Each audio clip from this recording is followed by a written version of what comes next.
Shalom, perkenalkan nama saya Elizabeth Tunapa dengan NIM 224611089. Pada video ini saya akan membahas salah satu algoritma shorting, ialah insert short.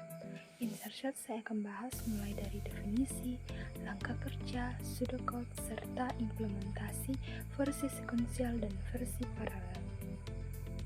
Video ini saya buat untuk memenuhi tugas ujian akhir semester pada mata kuliah komputasi paralel.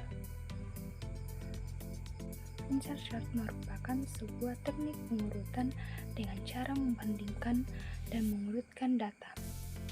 Dua data pertama pada array, kemudian dibandingkan data pada array berikutnya, apakah sudah berada di tempat semestinya.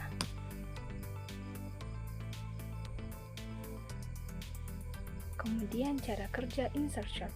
Yang pertama itu ascending. Mulai dari elemen kedua atau indeks pertama, ambil nilainya sebagai k. Yang kedua, bandingkan k dengan semua elemen sebelumnya yang sudah terurut. Yang ketiga, geser semua elemen yang lebih besar dari k satu posisi ke kanan. Yang keempat, masukkan k pada posisi yang tepat agar elemen sebelumnya tetap terurut. Yang kelima, ulangi langkah 1-4 untuk semua elemen sampai akhir array. Selanjutnya kita akan masuk ke dalam langkah kerja dari algoritma insert short. Langkah kerja insert short yang pertama ini yaitu ascending yang mengurutkan data dari data terkecil ke data yang terbesar. Nah, di sini sudah ada 6 data. Array awal yaitu 5, 2, 4, 6, 1 dan 3. Nah, insert short di sini tuh bekerja dengan cara mulai dari elemen kedua dibandingkan dengan elemen sebelumnya, lalu dipindahkan ke posisi yang tepat sehingga bagian kiri array itu akan selalu terurut. Langkah pertama atau iterasi yang pertama itu bandingkan elemen kedua dengan sebelumnya. Nah, elemen yang kedua di sini itu adalah data 2. Nah, kemudian bandingkan dengan 5. 5 ini itu adalah elemen yang pertama. Kemudian karena 2 lebih kecil dari 5, maka posisinya itu akan ditukar. Nah, array yang sekarang itu 2, 5, 4, 6, 1 dan 3. Kemudian kita masuk ke dalam iterasi yang kedua atau langkah kedua, yaitu bandingkan elemen ketiga dengan sebelumnya. Elemen yang ketiga di sini itu adalah 4. Nah, bandingkan dengan data 5 atau elemen kedua, itu 4 lebih kecil dari 5. Karena 4 lebih kecil dari 5, maka posisinya itu kita akan tukar. Kemudian bandingkan dengan elemen yang pertama yaitu 2. 4 lebih besar dari 2. Karena 4 lebih besar dari 2, maka kita tidak perlu menukarnya lagi. Jadi array yang sekarang itu 2, 4, 5, 6, 1 dan 3. Kemudian iterasi yang ketiga atau langkah yang ketiga itu bandingkan elemen keempat dengan sebelumnya. Nah, elemen keempat di sini itu adalah 6. Kemudian kita bandingkan dengan elemen ketiga yaitu 5. Nah, 6 kita bandingkan dengan 5. Jelas 6 ini lebih besar dari 5. Jadi kita tidak perlu lagi menukarnya. Jadi array tetap itu, jadi arraynya sekarang itu tetap, yaitu 2, 4, 5, 6, 1, dan 3. Kemudian kita masuk ke dalam iterasi keempat, yaitu bandingkan elemen 5 dengan sebelumnya. Elemen ke-5 di sini itu adalah 1. Bandingkan dengan elemen sebelumnya, yaitu 6 kita 6, kemudian 5, 4, dan 2. Nah, 1 kita bandingkan dengan 6, kan 1 lebih kecil dari 6, maka kita tukar posisinya. Kemudian kita bandingkan lagi dengan 5, 1 juga lebih kecil dari 5, kemudian kita tukar lagi. Nah, kita bandingkan lagi dengan elemen yang kedua, yaitu 4. 1 lebih kecil dari 4, maka kita tukar posisinya.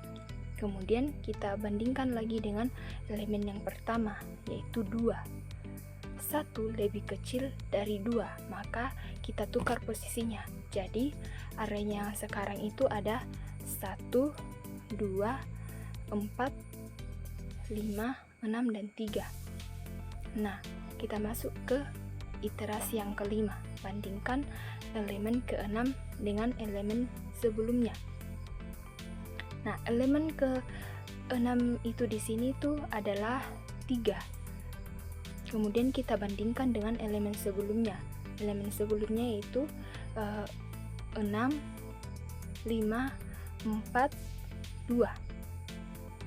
Nah, di sini kita akan bandingkan 3 dengan 6. 3 lebih kecil dari 6, maka kita tukar posisinya. Kemudian kita bandingkan lagi dengan elemen sebelumnya, yaitu 5.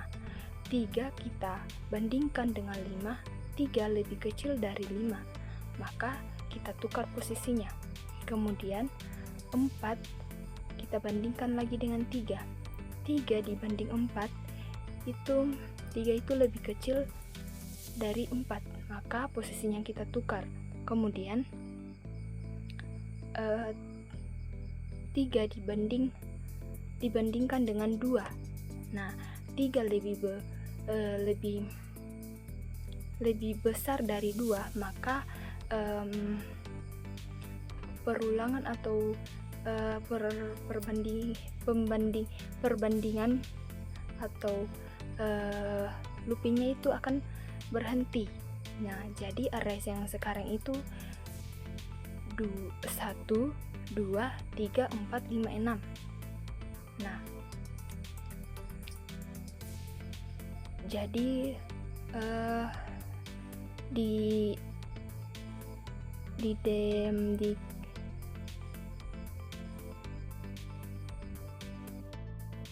jadi hasil akhirnya itu 1, 2, 3, 4, 5, 6. Jadi secara ringkas itu insert short itu memindahkan elemen satu persatu ke posisi yang tepat di bagian kiri yang sudah terurut. Nah, setiap langkah memastikan bagian kiri array itu selalu terurut. Kemudian kita akan masuk ke dalam cara kerja dari insert short yang kedua itu descending, yaitu mengurutkan data dari terbesar ke terkecil.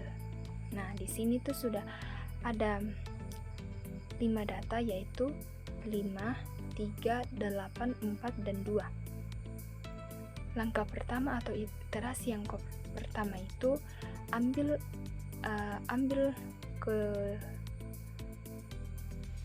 angka kedua, yaitu 3 atau elemen kedua, dan bandingkan dengan elemen yang pertama atau data 5. Nah, 3 lebih kecil dari 5, jadi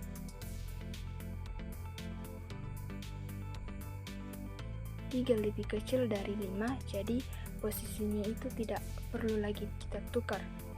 Jadi hasilnya itu 5, 3, 8, 4, dan 2. Kemudian kita masuk ke dalam langkah yang kedua atau iterasi yang kedua. Ambil angka ketiga yaitu 8 dan bandingkan ke kiri. Jadi kita angka 8 ini kita akan bandingkan dengan angka 3.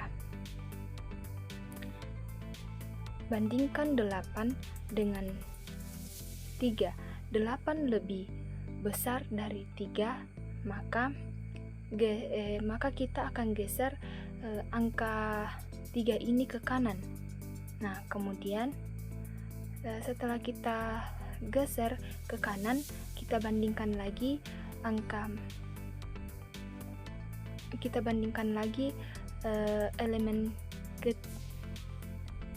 elemen ketiga ini atau angka 8 ini dengan 5, maka 8 lebih besar dari 5, maka kita akan geser data 5 ini ke kanan. Nah, kemudian data 8 ini kita akan taruh di posisi paling kiri. Jadi hasilnya itu 8, 5, 3, 4, dan 2. Kemudian kita masuk ke dalam iterasi yang ketiga, yaitu ambil angka keempat, yaitu 4, dan bandingkan ke kiri. Kita bandingkan 4 dengan 3. 4 lebih besar dari 3, maka kita akan geser data 3 ini ke kanan. Nah, setelah kita geser ke kanan, maka kita bandingkan lagi data 4 ini dengan 5. 4 lebih kecil dari 5, maka prosesnya atau loopingnya itu akan berhenti. Nah, di sini tuh kita akan memasukkan 4 di kiri. Jadi hasilnya itu 8, 5, 4, 3, dan 2. Kemudian kita masuk ke dalam iterasi yang keempat, yaitu ambil angka terakhir yaitu 2 dan bandingkan ke kiri. Nah, di sini kita akan bandingkan angka 2 dengan 3. Karena 2 lebih kecil dari 3, maka kita tidak perlu lagi menukar atau menggesernya. Jadi hasil akhir dari descending ini yaitu 8, 5, 4, 3, dan 2.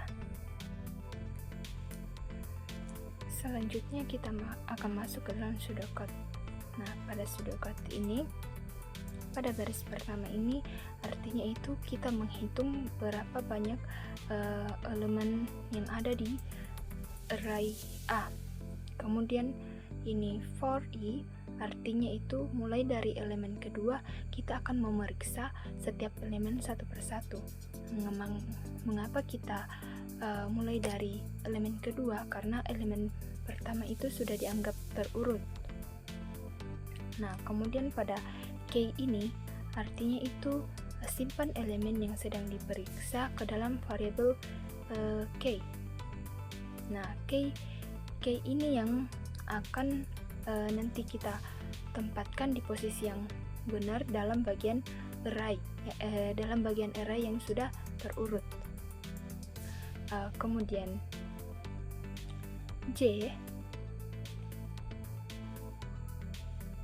kurang 1 artinya itu lihat elemen di sebelah kiri key untuk membandingkan nilainya. Bagian kiri ini itu sudah dianggap terurut, jadi kita tinggal mencari tempat yang pas untuk key. Kemudian will itu masuk ke dalam will ini masuk ke dalam sebuah kondisi di mana itu selama kita belum sampai di awal array sebelum kita sampai ke awal array dan elemen di sebelah kiri lebih besar dari k, maka kita akan lanjutkan pergeseran atau looping.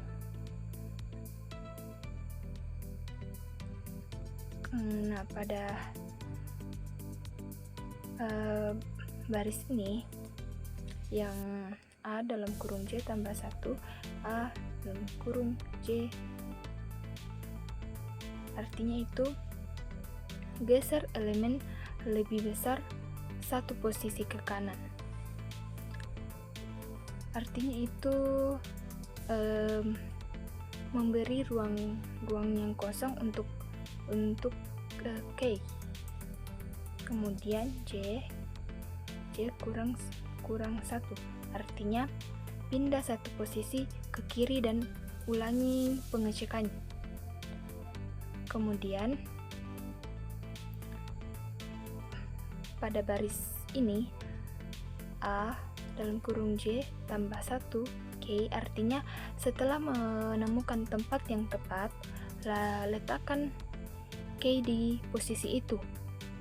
Kemudian N4, artinya itu ulangi proses ini untuk elemen berikutnya hingga semua elemen itu terurut. Kemudian N seka, artinya itu array A sudah terurut dari kecil ke besar. Nah, kalau kita mau buat pseudocode untuk the scanning, kita akan ubah itu di bagian will. Kemudian kita akan masuk ke dalam implementasi kode, yaitu versi sekuensial dan versi paralel.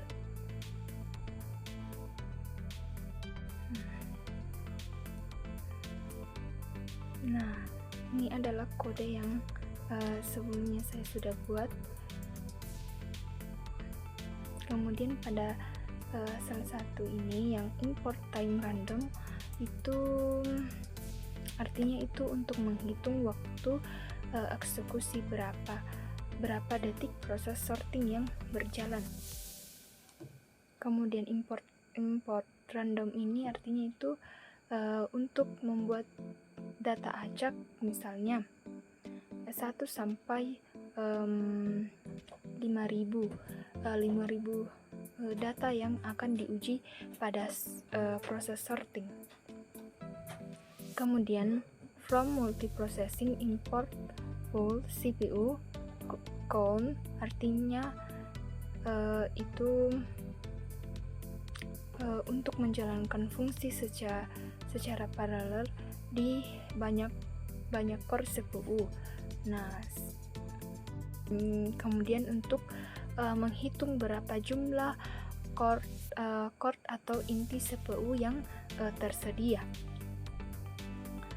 Kemudian import matplotlib, artinya itu untuk membuat grafik atau membandingkan waktu sekuensial dan paralel. Nah, kode ini itu merupakan implementasi algoritma insertion secara sekuensial. Algoritma ini mengurutkan data dengan cara mengambil satu elemen dan menyisipkan ke posisi yang tepat pada bagian array yang sudah terurut. Nah, penggunaan will ini berfungsi untuk membandingkan dan menggeser elemen-elemen sebelumnya yang nilainya lebih besar dari elemen-elemen yang sudah diperiksa atau K. Nah, proses ini akan terus berjalan selama kondisi while ini terpenuhi hingga posisi yang benar untuk key itu ditemukan. Karena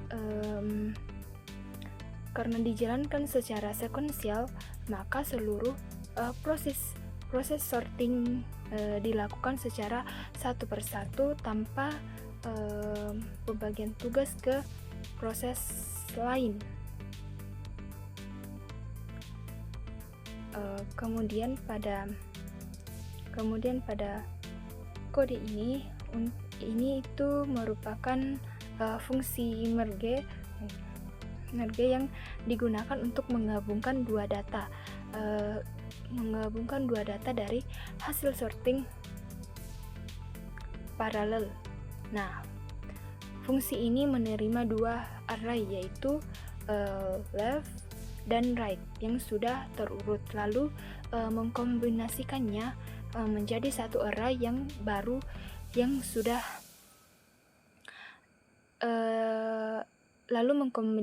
mengkombinasikan menjadi satu array baru yang juga sudah terurut.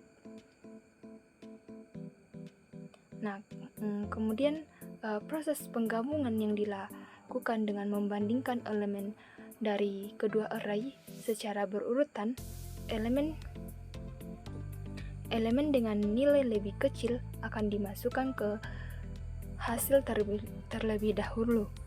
Proses ini itu akan terus berjalan hingga satu array habis. Kemudian sisa elemen dari array yang lainnya langsung ditambahkan ke hasil akhir.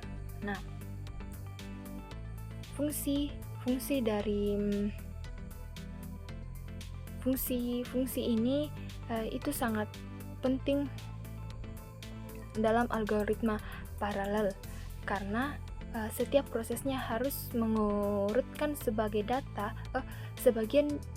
data atau chunks, dan fungsi merge bertugas untuk menyatukan hasil-hasil tersebut menjadi satu urutan yang benar. Nah, elemen dengan nilai lebih kecil akan dimasukkan ke hasil yang terlebih dahulu. Artinya itu pada kode if. Nah, di kode if ini itu kita membandingkan elemen kiri dengan kanan. Jika elemen left itu lebih kecil, maka dimasukkan ke rest terlebih dahulu. Jika elemen di right itu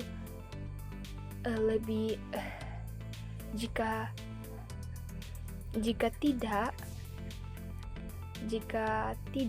elemen di right yang dimasukkan. Nah, jadi jika elemen di right lebih kecil, maka kita akan masukkan terlebih dahulu ke dalam rest. Nah, tapi jika tidak, elemen di right ini yang akan dimasukkan. Kemudian kita masuk ke dalam kode insert short parallel untuk kode versi paralel. Nah, dalam kode ini tuh kita memanfaatkan multi processing dan beberapa CPU. Data awalnya itu dibagi menjadi beberapa bagian atau chunks sesuai dengan jumlah core yang tersedia pada komputer. Nah, pada setiap chunks itu kemudian diurutkan secara bersamaan menggunakan fungsi insert short melalui proses paralel. Nah, dengan cara ini waktu pengurutan atau waktu eksekusi itu menjadi lebih cepat dibandingkan dengan metode sekuensial, karena beban kerja itu dibagi ke beberapa prosesor. Nah, Setelah semua chance selesai diurutkan, hasil masih berupa kayak bagian-bagian terpisah. Oleh itu tuh kita itu perlu yang fungsi yang merge itu. Nah, karena kita akan menggabungkan seluruh hasil sorting tersebut menjadi satu array yang terurut secara utuh. Nah,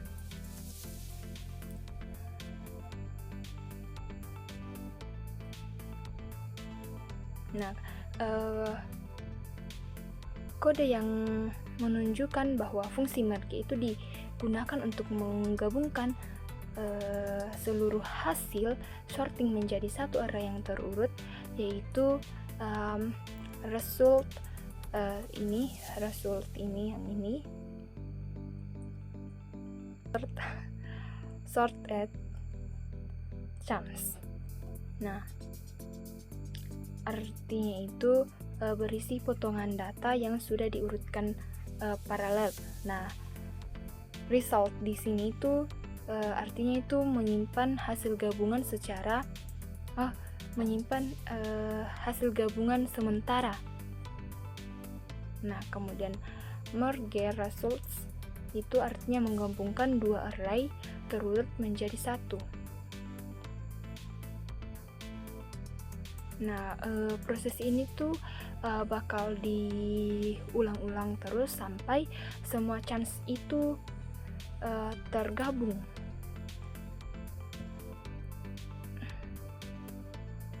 Nah, pada kode data ini yang random randit itu artinya itu kita membuat data secara acak sebanyak 10.000 elemen. Nah, setiap elemen itu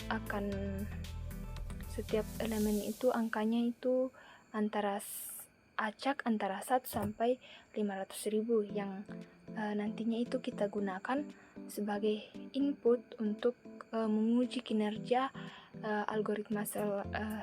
algoritma sorting versi sequential ataupun versi paralel.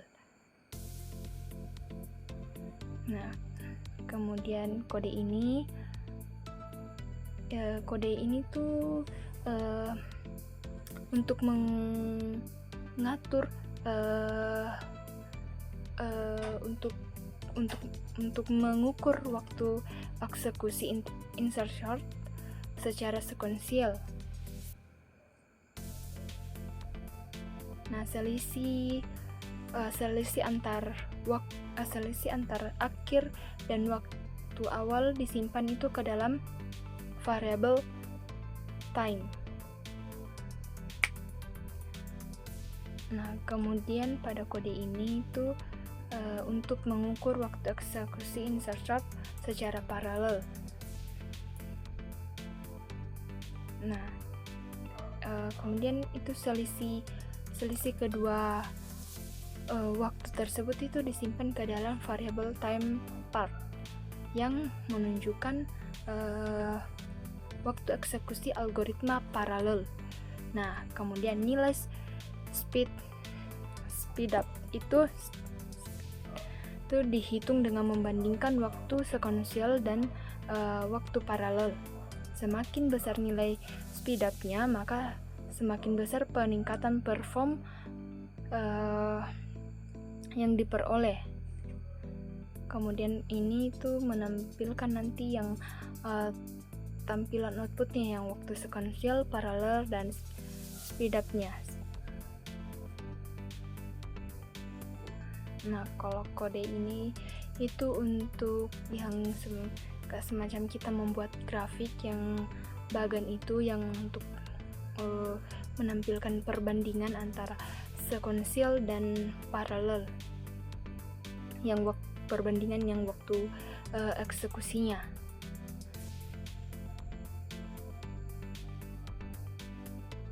Nah, di sini tuh sebelum itu kodenya saya sudah run dan hasilnya itu waktu sequential. Dari sequential itu 2 2,51 second dan waktu eksekusi paralel itu 1,34 second dan speed up-nya itu atau kecepatannya itu 1,88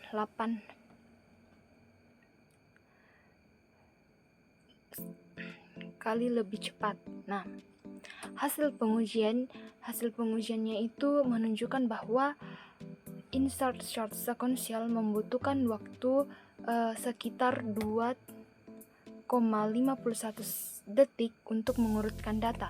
Sementara itu, insert short parallel mampu menyelesaikan proses yang sama dengan waktu 1,34 detik. Nah, kemudian nilai speed up-nya itu sebesar 1,88 X, yang berarti bahwa metode paralel bekerja sekitar 1,88 kali lebih cepat dibanding dengan metode sekuensial. Nah, hal ini tuh juga membuktikan bahwa pemanfaatan proses paralel lebih dapat meningkat performanya pengurutan data secara signifikan, terutama pada jumlah data yang besar. Mungkin itu saja yang boleh saya presentasikan. Jika ada salah kata atau penjelasan saya yang kurang maksimal, mohon dimaafkan dan sampai jumpa di tugas berikutnya. Tuhan Yesus memberkati.